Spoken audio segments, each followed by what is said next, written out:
오늘부터는 디모데전서를 묵상하겠습니다. 디모데 전후서, 디도서를 목회서신이라고 부르죠. 바울이 로마에 1차 구금된 후에 2년 만에 석방됩니다. 성경에는 기록되어 있지 않지만 석방된 후에 4차 전도여행을 떠납니다. 거기서는 이제 땅끝이라고, 당대의 땅끝이라고 인식했던 서머나, 지금의 스페인이죠. 스페인을 다녀오는 전도여행을 합니다. 그 4차 전도여행 중에 그레데 섬에 들려서 디도를 거기에 목회자로 남기고 떠납니다. 그리고 에베소에 방문해서 디모데를 에베소 교회에 목회자로 남겨두고 먼저 떠나죠. 그리고 빌립보에 도착했을 때 이 두 목회자에게 쓴 편지가 디모데 전서, 디도서입니다. AD 64년에요. 로마의 대화재 사건이 발생하죠. 네로 황제는 이 화재를 기독교인의 소행이라고 뒤집어 씌우고 기독교인들을 잡아들이는 이제 박해가 발생합니다. 이때 사도 바울도 잡혀서 2차로 투옥됩니다. 1차 때는 좀 자유가 있었어요. 셋집에 가택연금 상태로 사람들이 자유롭게 바울의 집에 넘나들면서 복음을 전했는데, 이 2차 때는 일반 죄수들과 동일하게 사슬에 매여서 지하 감옥에 이제 갇히게 됩니다. 그 좁고 애로운 지하 감옥에 갇혀서 자신의 죽음을 예견하고서 디모데에게 쓴 편지가 디모데 후서입니다. 그 디모데 후서를 끝으로 이제 바울은 순교하게 되죠. 이 목회서신은요, 복음 사역자의 자세에 대해서 교훈하죠. 목회자로서 이렇게 해야 된다 교훈을 하고, 사역자의 직무에 어떻게 충실해야 되는지, 교회의 질서와 조직을 어떻게 세워야 하는지에 대해서 이제 말씀하고 있죠.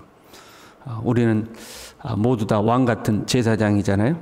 이 목회서신을 통해서 하나님을 어떻게 섬기고 교회를 어떻게 세워야 하고 맡겨진 직분을 어떻게 감당해야 하는지, 또 경건의 삶을 어떻게 살아야 하는지, 그런 것들에 대해서 배울 수가 있습니다. 2절에요. 믿음 안에서 참 아들 된 디모데, 이렇게 표현하고 있어요. 디모데를 믿음 안에서 나의 아들 된 디모데, 아들이라고 부르고 있죠. 참 이렇게 아들이라고 부를 수 있고, 또 그러면 디모데 입장에서는 바울을 아버지처럼 따랐다는 거잖아요. 그 아버지처럼 따를 수 있는 사람이 있다는 것이 복이죠. 이제 배신과 배반이 난무하는 세상이잖아요. 그 이합 집산이라고 그러죠.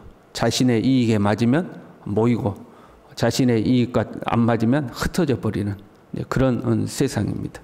달면 쓰고 쓰면 뱉어버리는, 그러니까 이것이 이 세상이죠. 그런데 복음의 신이, 믿음의 신의를 지키는 사람, 바울이라고 완벽했겠어요? 디모데라고 완벽했겠어요? 서로 부족함이 있고 허물이 있지만 예수 그리스도의 복음이라는 깃발 아래서, 하나님 나라라는 깃발 아래서 하나가 된 거죠.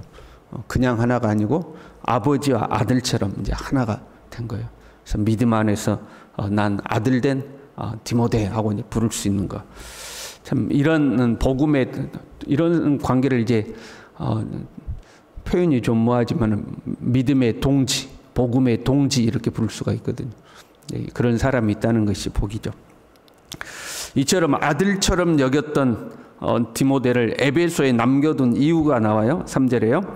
내가 마게도냐로 갈 때 너를 권하여 에베소에 머물라 한 것은 어떤 사람들을 명하여 다른 교훈을 가르치지 말며 신화와 끝없는 족보에 몰두하지 말게 하려 함이라.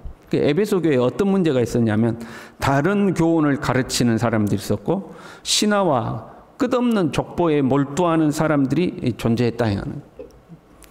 여기서 다른 교훈이란 영지주의자였을 것입니다. 초대교회에 이 영지주의 영향이 굉장히 많았거든요. 지금도 이단들 중에 영지주의적 특성을 가진 이단들이 있어요. 영지주의적 특성이란 뭔가 특별한 지식을 가져야 구원을 얻는다는 거죠. 대표적으로 신천지 같은 데도 그러잖아요. 자기 교주가 해석하는 해석의 말씀을 가져야 구원을 얻는다고 이야기하죠. 특별한 지식을 가진 하지만 영적 지식이 있어야지만 구원을 얻는다고 이야기하는 그런 이제 영지주의자들이 교회에 끊임없이 침투를 하죠. 이미 기록된 하나님의 말씀, 우리가 배워 알고 있는 하나님의 말씀, 그걸로는 안 된다는 거예요. 이번에 특별한 계시의 말씀이 왔으니까 그걸 알아야 된다. 이제 누군가가 그런 이야기들을 하면 다 영지주의적 특성을 가지고 있는 겁니다. 네가 알고 있는 지식은 너무 싱겁다. 그건 기본이고 이제 이런 것들을 배워야 된다.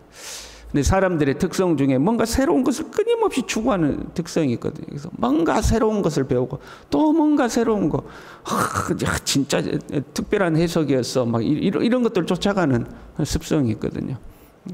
우리가 알고 있는 것만으로도 충분한 건데. 그 다음에 신화와 족보에 몰두한다고 그랬죠.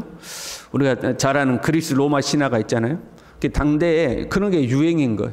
신화를 만들어내고 그 신화의 스토리를 이야기하고 이런 것들이 유행인 거죠. 어떤 신에 대한 스토리뿐만 아니라 어떤 가문, 어떤 도시가 어떻게 생겨났는가에 대한 끊임없는 설화들을 만들어내는 거예요. 이 순천이란 어떻게 만들어졌고, 그 제일 부잣집이 있으면 저 가문은 어떻게 만들어졌고 하는 그런 막 이야기들을 다 만들어내는 거죠. 당시 이단들의 외경들을 보면요, 천상적 존재들의 우열을 가리는, 천상에 가면 뭐 대천사 뭐가 있고 뭐가 있고 뭐가 있고 뭐가 있는데 그 천사가 누구랑을 겨루었는데 어떻고 하는 막 그런 이야기들이 다 꾸며낸 이야기들이죠. 또한 창세기에 이 창세기 전반부에 보면 온역사 부분에 보면 이제 족보 이야기가 쭉 나오잖아요. 그러면 그걸 놔두고 그 각각의 사람들에 대한 스토리를 만들어내는 거예요. 성경에 기록되어 있지도 않는데 그걸 막 만들어서 이야기를 하는 거죠. 신기하게도 또 이런 이야기를 하면 혹하는 사람들이 있어요. 그러냐고. 노아의 아들이 어땠고 그의 아들이 어땠고 그의 아들이 어땠고 그러면 또 그러냐고 이제 하는 거죠. 그게 혹하는 사람들이 있죠. 남이 알지 못하는 지식을 내가 가지고 있다는데 자부심을 느끼는 거죠. 여러분, 남이 알지 못하는 지식을 가지고 있는 것이 중요한 게 아니라 진실된 지식을 가지고 있는 것이 중요하죠. 그렇잖아요? 다 꾸며내고 만들어내고 과장하고 부풀린 지식 가지고 있으면 뭐예요? 참된 지식을 가지고 있어야 되죠. 오늘날 세상은요, 관심을 끌고 사람들을 사로잡을 만한 자극적인 이야기들을 자꾸 만들어내죠. 그래서 사람들의 이목이 집중할 만한 그런 이야기들을 확 만들어내는 거죠. 오늘날 신화는 만들지 않죠. 누가 신화를 만들면 그걸 믿겠어요? 그런데 어떤 사실에 대한 추측과 추론으로 과장되게 막 부풀려가지고 사람들을 자극하고 그 사람들이 들으면 좋아할 만한 그런 스토리들을 다 만들어내서 사람들의 마음과 생각을 빼앗는 거죠. 우리가 데살로니가후서 묵상했지만 2장 12절에 이렇게 돼 있었죠. 진리를 믿지 않고 불의를 좋아하는 모든 자들, 그런 사람들은 그런 걸 좋아한다는 거예요. 거짓을 좋아하는 사람들, 거짓 스토리를 막 좋아해서 그걸 쫓아간다는 거죠. 이런 것은 믿음 안에 있는 하나님의 경륜을 이룸보다 도리어 변론을 내는 것이라. 하나님의 경륜을 이루는 것보다 변론을 낸대요. 말하는 것을 좋아하고 자기 주장을 좋아하고 논쟁하기를 좋아하고 자꾸 그러는 거예요. 만나면 막 이야기하는 걸 좋아하는 거죠. 이단들도 보면 그 막 공개 토론하자 막 이러잖아요. 성경으로 한번 이야기를 해보자. 니하고 나하고 만나서 논쟁을 한번 해보자. 막 그래요. 막 변론하는 걸 좋아하는 거예요. 여러분, 논쟁에서 이겼다고 진실이 되는 것이 아니에요. 그렇잖아요. 논쟁은 말을 잘하면 논쟁에서 이기는 거죠. 논쟁에서 이겼다고 진실이 되는 게 아니에요. 믿음 안에 있는 하나님의 경륜을 이룸보다 도리어 변론을 내는 것이다. 그래서 하나님의 경륜이라는 단어가 집이라는 단어와 법, 규칙이라는 단어가 두 개가 합쳐진 단어예요. 집을 다스리는 법, 이제 이런 표현이죠. 경륜. 이 우주를 하나님의 집이라고 본다면 하나님의 경륜이다 그러면 하나님의 이 우주를 다스리는 법, 이제 이런 표현이 될 수가 있겠죠. 쉽게 이야기하면 하나님의 통치라고 말할 수가 있어요. 이 경륜이라는 단어에서 파생되어 나온 단어가 청지기직이라는 단어예요. 하나님의 집을 다스리는 사람들이 청직이잖아요. 하나님의 집에 일을 맡아서 하는 사람들이 청직인 거죠. 신앙이란 하나님의 뜻을 따라 하나님의 통치를 이루는 것이죠. 논쟁하고 다투고 따지는 것이 아니에요. 따지고 계산하고 논쟁에서는 하나님의 뜻을 이룰 수가 없죠. 중요한 것은 하나님의 뜻을 분별하고 그 하나님의 뜻에 순종하는 거죠. 네 말이 맞냐 내 말이 맞냐 이게 아니라 하나님의 뜻이 무엇이냐, 이제 이게 중요한 거죠. 내 논리가 맞냐 네 논리가 맞냐 이게 아니라 하나님의 뜻이 무엇이냐, 이게 중요한 거예요. 그 하나님의 뜻에 순종하는 사람들을 하나님의 청직이라고 부르는 거죠. 주님의 경륜을 이루어가는 사람들, 그 사람들이 하나님의 이제 청직인 거죠. 이 사람들은요, 청결한 마음과 선한 양심과 거짓이 없는 믿음에서 나오는 사랑이 있는 거예요. 이게 최종 목적이 사랑이에요. 청결한 마음, 선한 양심, 거짓이 없는 믿음, 여기에서 나오는 것이 사랑이다, 이 말이에요. 그러니까 기본적으로 청결한 마음, 선한 양심, 거짓이 없는 믿음, 우리의 내면에 있고 거기서부터 사랑의 실천이 나오는 거예요. 그러니까 어떤 지식, 어떤 논리, 어떤 이론을 주장하는데 사랑이 없어. 청결한 마음도 없고 선한 양심도 없고 거짓이 없는 믿음도 없어요. 그건 하나님에게서 나온 게 아니다, 이 말이에요. 하나님의 참 진리의 말씀을 배우는 사람은 청결한 마음, 선한 양심, 거짓이 없는 믿음이 생겨나야 돼. 그리고 거기에서부터 사랑이 나와야 한다는 거죠. 어떤 지식과 가르침이 사랑을 주는 것이 아니라 우월감을 주고 논쟁을 가져다 주고 다툼을 만들어내고 변론을 만들어내요. 그리고 여러분, 논쟁하고 변론하면 서로 사랑하게 되고 미워하게 돼요. 결국 미움과 이 분쟁을 만들어요. 그 하나님에게서 나온 게 아니다는 거죠. 진실과 정의를 외치지만 분노와 저주로 가득 차 있는, 그 하나님에게서 나온 게 아니라는 거예요. 우리는 이것들을 잘 분별할 수 있어야 되는 거죠. 당대에는요, 신화와 끝없는 족보 등이 유행했어요.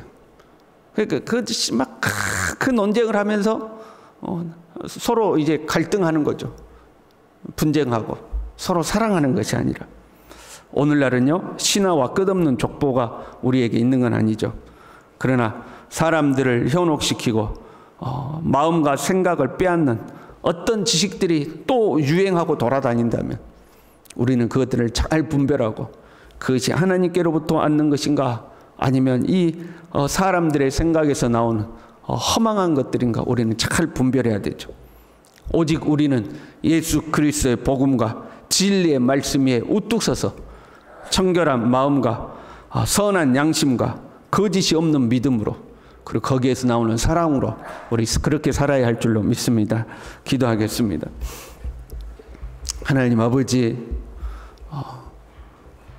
하나님의 진리의 말씀 위에 우뚝 설 수 있도록 사람의 마음과 생각을 빼앗는 과장되고 부풀려져 있고 꾸며내 만들어 놓은 허망한 이야기들에 우리의 마음과 생각을 빼앗기지 아니하고 예수 그리스도의 복음과 진리에 의해서 청결한 마음과 선한 양심과 거짓이 없는 믿음, 또한 거기에서 나오는 사랑으로 살아갈 수 있도록 우리 모두를 붙들어 주시옵소서.